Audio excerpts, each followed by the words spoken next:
Hey guys, my name is Ryan and welcome to Overwatch Central. So with the PTR changing last night with the Torbjorn rework and the like, there's a lot of new information about certain things that have changed that nobody spoke about yesterday because they were too busy focusing on big stuff, you get the idea. Some ultimate visual changes, some also interesting stuff to do with Torbjorn's gun, and also I guess the main news is that the Halloween skins to an extent have been leaked. We don't really get to see the skins, but images and the achievements do show us exactly what we should be expecting, but it's still a little bit vague. We'll start with the changes that we failed to highlight yesterday. MEI's ult visual, it was in the patch notes, but we do get a better idea on what it may look like. It looks amazing, like a little snow globe, as you've seen on screen. So it is a big sort of difference to the normal ultimate, which is on the live servers. Gives you a better idea of the area it's affected, not only where on the ground, but also above and below it. It works as a spherical dome, as I'm showing you on screen, so you get a good idea on where it should affect you instead of it just being shown on the ground,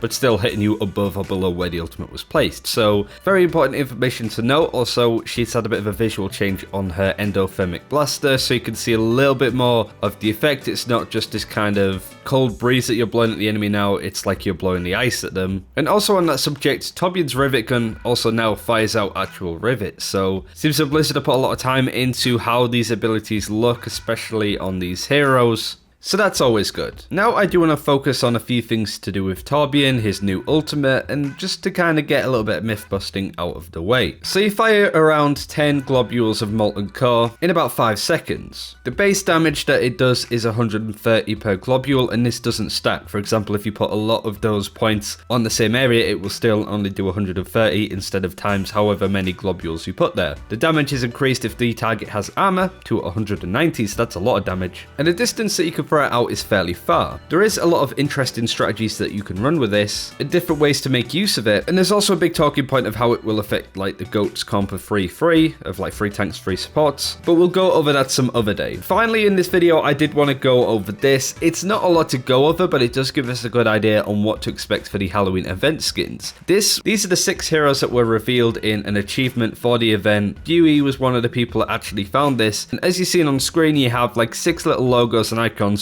of new skins to expect. Some of these are fairly easy to point out. For example, you have Soldier 76 in the bottom center, no doubt with a Jason mask on or something similar, but trying to work out the rest is quite difficult. Bottom right could be Zarya, it could be Sombra, it could also be Moira. Bottom left could be Genji, could be Reinhardt, and also could be Pharah. Hammond looks to be the top left icon. Middle center, I'm not inherently sure. And top right looks to be Winston, but do let us know who you think these heroes are going to be. Let us know in the comments below. But considering one of these is Junkenstein's Monster's Bride, I'd assume that the bottom right would be Zarya. I think this is something that Miska is going to talk about some other time as there was data mine stuff, but it's something that I did want to highlight in this big sort of lump of information that people missed on the PTR, so it is a bit shorter video than usual. I just wanted to sort of go over all of the facts and news, and then maybe tomorrow or the day after talk about how some of these changes could implicate the meta and some of the more interesting stuff. We'll have interviews with people too regarding the Pharah changes, the Torbjorn ones, so do look out for those on the channel. Thanks for watching, like and subscribe if you haven't already, and until next time, take care, we'll see you then.